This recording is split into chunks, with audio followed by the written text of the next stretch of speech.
think I've just done a lot of speech, but reminds me when you're working from home and at times you're muted and you're talking and talking, or you've lost connection and people think that you're together, but then to realize that you're talking to yourself.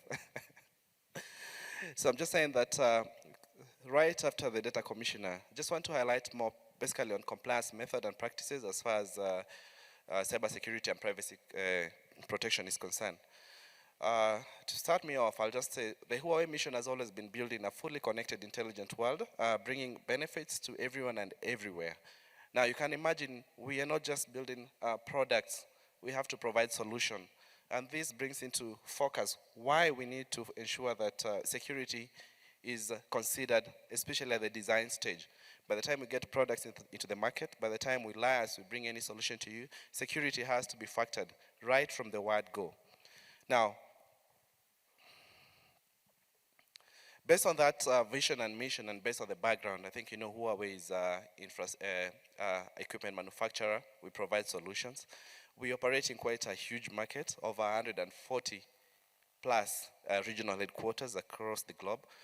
We have over 150K employees, and there's a reason why I'm saying the number of employees, because there's also that layer 8 issue, the problem of maybe the behavior, the different cultures, and how people actually take security into what level that they might want to take. We have over 70K engaged in R&D, and a good number of these are actually looking into security and products. As we talk of 5G, talking of new products and where we want to go, there's a lot of focus, especially as far as security is concerned. By the time these solutions and products are actually put into the market, security has to be guaranteed, it has to be assured. However, this does not say that there are no cases or situations whereby we could have an issue arising from that. But I think the industry, the market, that's where we have patches which are being released. We have proactive communication in case of an issue which is established in region A and we are in region C. Maybe we haven't had that kind of a situation here.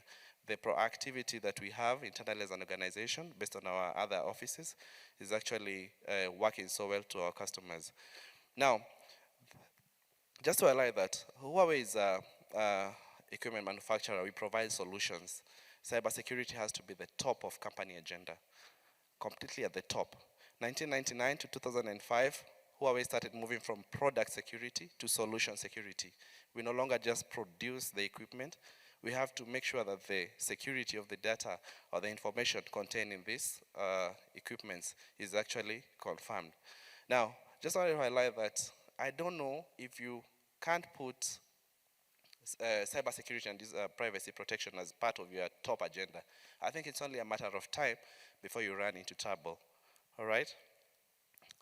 Now, talking about compliance methods and practices, we all know Huawei operates in very many jurisdictions, and this means that we have to adapt, we have to ensure that our framework, our privacy framework, adheres to each and every region.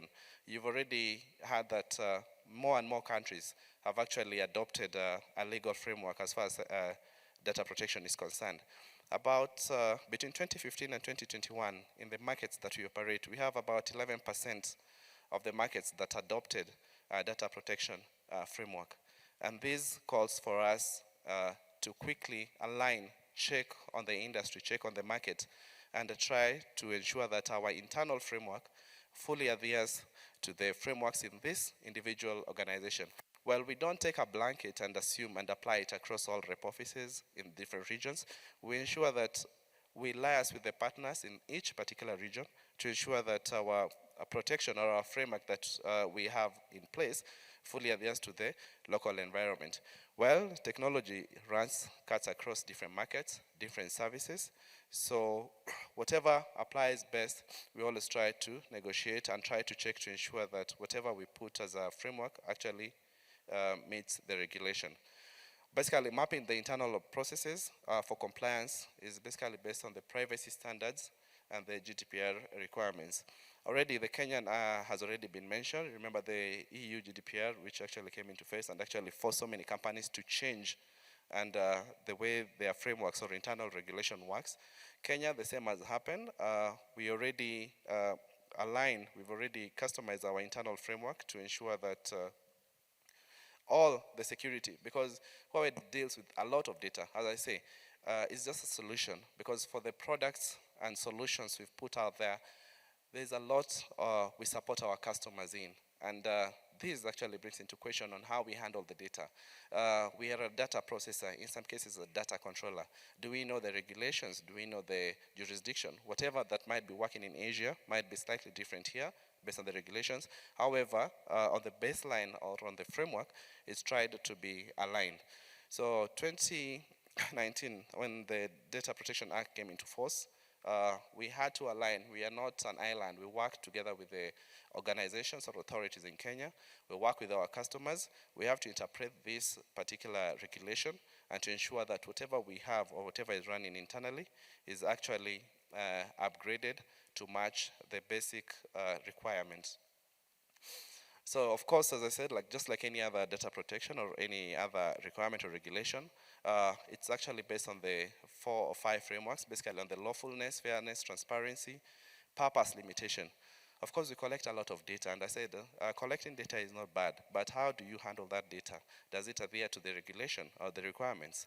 Data minimization, you only collect the data that is actually required in terms of support, in terms of the collaborations we have with our customers, and of course, storage limitation, integrity, and when you talk about integrity, I'll also look into the people or the personnel we work. And when I mentioned that we have over 170K employees, it means also we have to go to the extra length, sensitization, training, all right?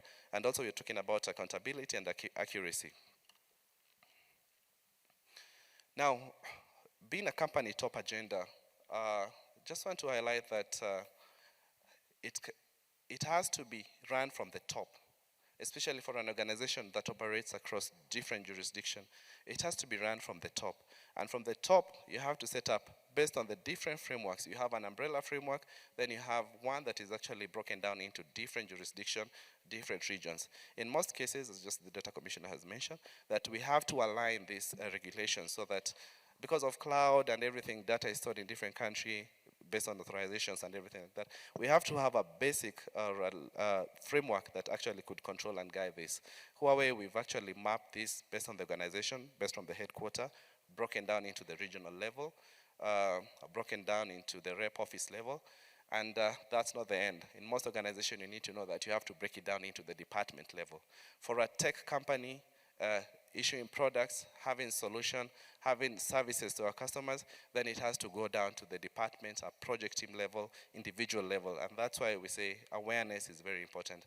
Now, for cases whereby we have support services, and of course, because of support, you definitely need perhaps to get some data whenever you are supporting that case. Awareness to our engineers, awareness to our resources wherever they are is always important. And even before any data is collected, as I said before, you must have tools and systems. I don't know how you'd fight cybersecurity. I don't know how you'd manage cybersecurity using analog means. You must have systems that actually move with time, right? The speeds we used to have when you used to have 2G is not the same that you'll be having 5G. I might be able to copy a very big file within a very short time, and that data could be very confidential. So additionally, in terms of the systems or the tools that we could be having in place, they have to advance with time. Otherwise, if you are left back, then you'll never catch up, because things are changing at a very fast rate. Who have been at the forefront in terms of running some of these technologies, we try to use tools that could keep up with the rates of which products are coming out of the solution. All right. So of course, legal office is basically engaged. In R&D, as I say, there's a good percent of engineers who are actually looking into the security. We always say this is secure by design.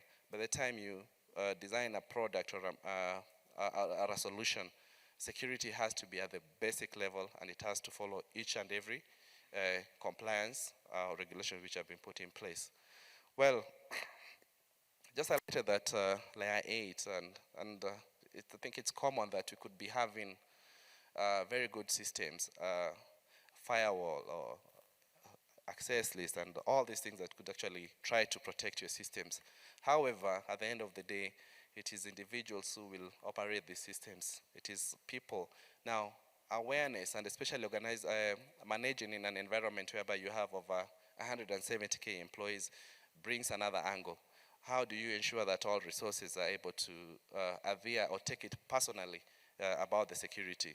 So of course, as I said before, we can't use analog means also to check on the security. Internally, we have so many digital tools that actually try to control the security situation.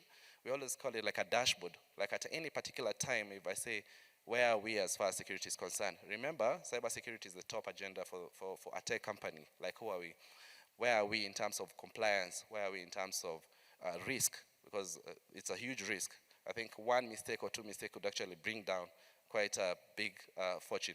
So dashboards that actually show us so many risks that actually occur, and there's a reason for this. Picture this when you are operating in different jurisdictions. And we have cases that could be reported probably in another region, and they haven't occurred in your region. So how do you proactively? So this dashboard enables us, and it should enable any organization to be able to take proactive measures to protect your customers and avoid any violation in terms of violation. So as I said before, there's the culture, there's the environment, there's the training system. Security, I think you all know that just like any other certification, they expire within a duration because things are changing, technology is changing, and you have to keep up. You have to keep up resources. You also have staff turnover, guys moving in, guys coming out, guys coming from a different region, coming to operate in your region. Of course, you might not guarantee that all of them will be able to understand the jurisdiction, and that's why the security organization, the security department within the organization, should be able to put systems in place and awareness to the team, especially if you have resources moving between one region to the other. We are not an island, and just like I wanted to say, even in terms of product development or whenever it's been put out, you all know Huawei actually gives out these products out to stress test, try to hack, it's like ethical hacking, try to penetrate, try to see if we have any loophole. And basically this is just trying to get the standardization or audit being done by external parties, coming to check to ensure that perhaps if there's something that we could have missed, another expert in the same industry might be able to pick it out and point it out. We've had this kind of partnership with different standardization bodies, and this actually builds the confidence, the same confidence we actually transfer to our customers, and it's an ongoing session.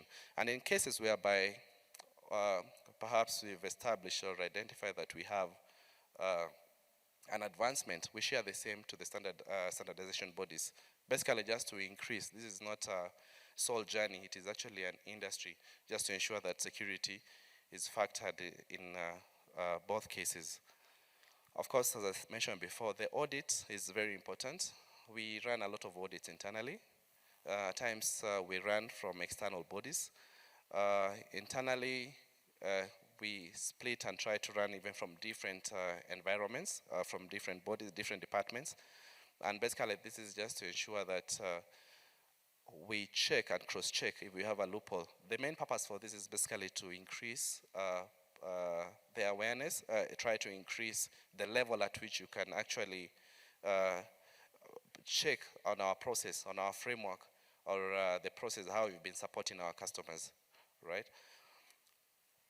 So as I said before, our framework internally is always designed basically by ensure that the privacy is considered by design, the process at each particular level. And when I talk about Huawei, I'm not just talking about the technical itself. We have different departments or different processes. Security is not only touching on the technical equipment itself. We also have different departments that actually have to adhere to the basic requirements set in each particular office. Of course, the framework, as I said before, has to align to different jurisdictions and to ensure that the implementation in the processes that we have so many processes, and basically the processes are there to ensure that the pillar of security is actually adhered to. So basically, I wanted to highlight that it's not an island, as in we have to collaborate, we have to cooperate, ensure that privacy protection in the digital world is upheld. As it had been mentioned before, data is the most important resource in the digital world, and privacy protection is the foundation for digital development. I still insist that if you can't have cybersecurity and privacy protection at the core of your agenda, top agenda, then it might be very difficult to operate as we are moving forward into a more connected, a more digital world, more services. We're all talking about 5G, talking about IoT, we're talking about cloud, all these data. If cybersecurity is not factored and privacy protection, then it's just a ticking time bomb. And that's why Huawei will always try to work with its partners, customers, to ensure that security of the services, the data contained in the system, is actually according to the requirements. That's all I had for you. And collaborate more. We should collaborate more. Nobody's an island. Collaboration will actually ensure that the security is actually factored and taken care of. Thank you very much. Thank you so much. Asante I sana. hope I wasn't singing.